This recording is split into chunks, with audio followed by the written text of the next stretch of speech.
नमस्कार दोस्तों, चिकित्सा परामर्श आप सभी का स्वागत करता है। दोस्तों, चिकित्सा परामर्श आपको लगातार आपके सेहत के प्रति जागरूक रहने के लिए प्रेरित कर रहा है, जिसके लिए हमारे चैनल में मौजूद सर्जन एवं विशेषज्ञ के माध्यम से आपको हर छोटी और बड़ी बीमारी की गंभीरता एवं उपचार और सरकारी स्वास्थ्य केंद्रों के माध्यम से दी जाने वाली सभी सुविधाओं की जानकारी भी दे रहा है।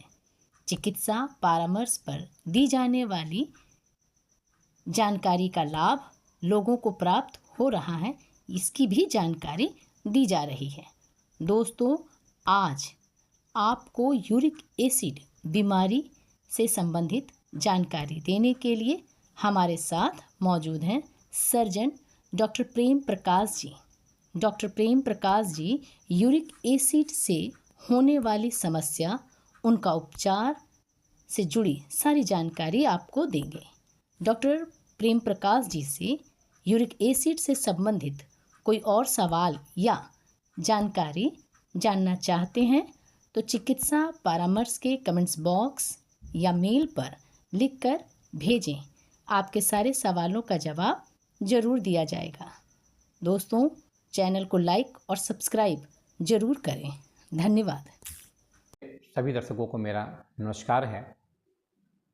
आप सबों के बीच में एक बहुत ही कॉमन समस्या है यूरिक एसिड का ज़्यादा होना, जिसको कि हम लोग मेडिकल भाषा में हाइपर यूरिशेमिया कहते हैं। उस पर कुछ चर्चा आप लोगों के बीच में मैं रखना चाहूँगा और कुछ जानकारियाँ आप लोगों के बीच में शेयर करने का प्रयास करूँगा।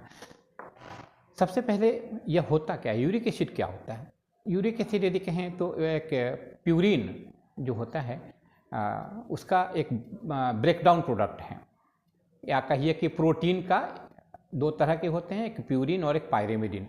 तो प्यूरिन जो होता है उसका जो ब्रेकडाउन प्रोडक्ट होता है वो जो मेटाबोलाइज होकर के यूरिक एसिड में कन्वर्ट होता है। तो प्यूरिन का ब्रेकडाउन प्रोडक्ट है यूरिक एसिड।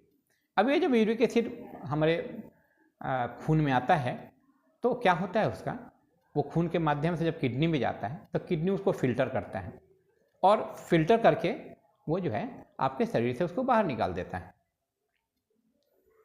ये किडनी का काम होता है।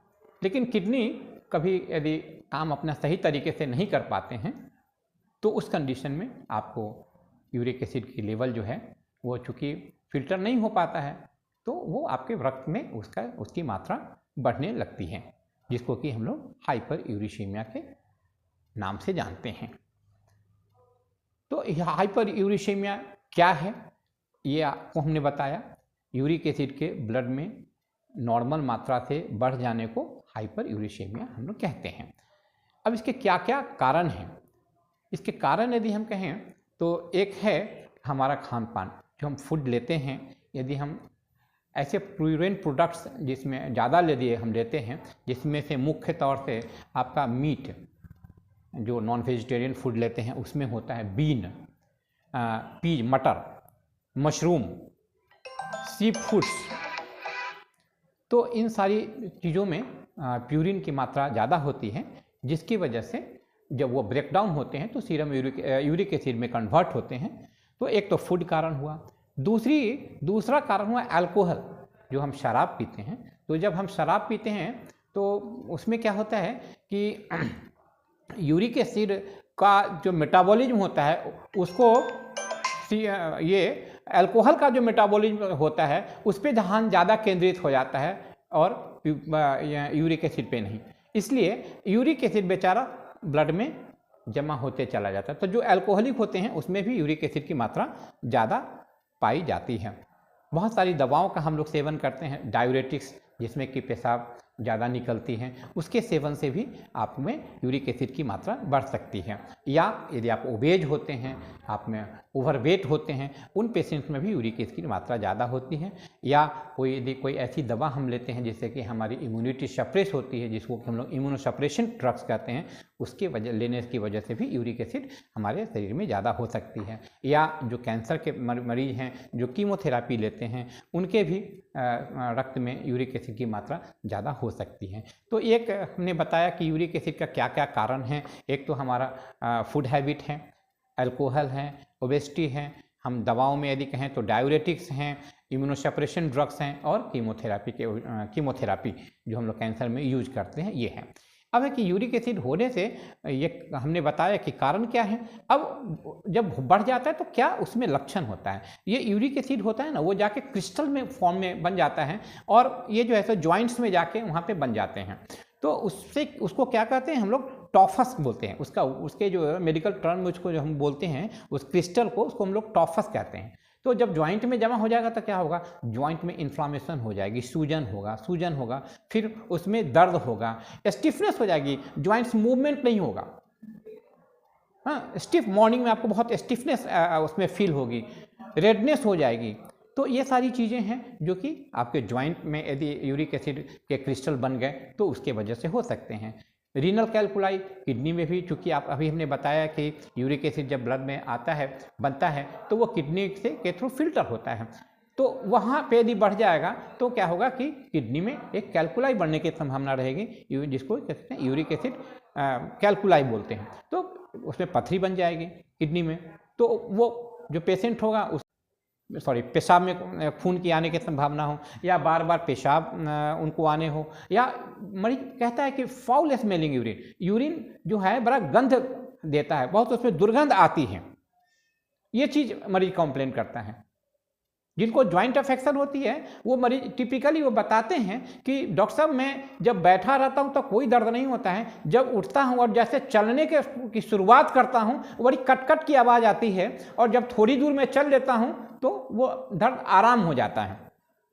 क्या होता है, यूरिक एसिड क्रिस्टल बनता है जब आप बैठते हो, क्रिस्टल बन गया, जब आप चले तो दो ज्वाइंट के बीच में वो पिस जाता है, और पिस करके वो क्रिस्टल जो है तो टूट जाता है। जब टूट जाता है तो आपको पेन कम होने लगता है। तो ये टिपिकल प्रेजेंटेशन होते हैं जो कि हाइपर यूरिसेमिया की वजह से होते हैं जो आपके ज्वाइंट्स में। किडनी का हमने बताया, यदि रीनल कैल्कुलाई हो गई तो पेशाब में खून आने की समस्या है, बार बार पेशाब होने की समस्या है, पेशाब के गंदे महक की जो है वो चीज़ मिलने लगती है। अब यदि हुआ तो आप कैसे इस पे आप अपना नियंत्रण करेंगे। यूरिक एसिड यदि बढ़ गया तो क्या करना है, आपको पहला करना है डाइटरी कंट्रोल करना है, खाने पीने पर थोड़ा प्रतिबंध रखना है। अब एक चीज़ मैं बताना चाहूँगा कि प्रोटीन दो तरह के हुए ना, प्यूरिन और पायरिमिडिन। तो प्यूरिन जो होते हैं उससे यूरिक एसिड का फॉर्मेशन होता है। पूरे सभी प्रोटीन को हमको रेस्ट्रिक्ट नहीं करना है, हमारे प्रोटीन भी हमारे शरीर के लिए उतना ही इंपॉर्टेंट है। 1.5 ग्राम पर केजी बॉडी वेट आपको प्रोटीन चाहिए होता है। तो आप प्यूरिन को कट डाउन करके पायरिमिडिन कंटेनिंग जो फूड्स हैं उसको आपको लेने चाहिए। ये टेक होम मैसेज हैं। तो डाइटरी कंट्रोल करना है, ओबेसिटी को कंट्रोल करना है, यदि आपके मोटापा है, वेट लूज करने आपको करना है, फाइबर डाइट को इंक्रीज करना है। ज़्यादा फाइबर डाइट आप लेंगे तो उससे क्या होगा कि आपकी जो गट हेल्थ होगी वो अच्छा होगी। जो ज़्यादा शुगर लेते हैं, जो ज़्यादा फ्रक्टोज लेते हैं, उनमें भी यूरिक एसिड के बढ़ने की संभावना ज़्यादा होती है। तो हमको जो शुगर इनटेक को भी हमको कंट्रोल करना है, वेट को कंट्रोल करना है, फाइबर डाइट को इंक्रीज करना है, पानी हमको पीना है। 20 लीटर पर केजी बॉडी वेट, 20 केजी पर 1 लीटर। यदि आप 80 किलो के हैं तो 4 लीटर आपको पानी 24 घंटे पीना है। यदि 60 केजी के हैं तो 3 लीटर पानी पीना है। ठीक है, 1 लीटर ऑन 20 केजी। तो आपको वाटर इंटेक आपकी अच्छी होनी चाहिए। सर्दियों में क्या होता है, हम लोग पानी कम पीते हैं, ऐसा नहीं है। जितने आपके शरीर में आपको पानी की नीड है, जैसा हमने बताया कि 20 किलो पर 1 लीटर पानी, उतना आपको लेना चाहिए। अल्कोहल के कंजम्पशन पर हमको ध्यान देना चाहिए, अल्कोहल नहीं लेना चाहिए। अल्कोहल किसी तरीके से हितकारी आपके लिए नहीं है, स्वास्थ्य के लिए लाभदायक नहीं है। तो यही सब कुछ मैं आप लोगों के बीच में रखना चाह रहा था। आपको यदि इन्फॉर्मेशन अच्छी लगी हो तो आप इसको अपने जीवन में अडॉप्ट कर सकते हैं। और यदि आपके इस तरीके किसी भी तरीके की आपको समस्या है, जैसे जॉइंट से रिलेटेड या जैसा हमने अभी बताया, तो निश्चित रूप से आप अपने डॉक्टर के पास जाएंगे। और हर सरकारी अस्पताल में ये सुविधाएं, सीरम यूरिक एसिड की जांच की, किडनी फंक्शन टेस्ट के जांच की, अल्ट्रासाउंड की जांच की, पूरी सुविधाएं उपलब्ध हैं, निःशुल्क हैं, एक पैसे आपको उसके लिए खर्च करने की ज़रूरत नहीं, दवाएं भी आपको उपलब्ध हैं। थोड़ी सी जागरूकता मैंने आप लोगों के बीच में करने का प्रयास किया है, हो सकता है कि आपके लिए लाभप्रद हो। धन्यवाद।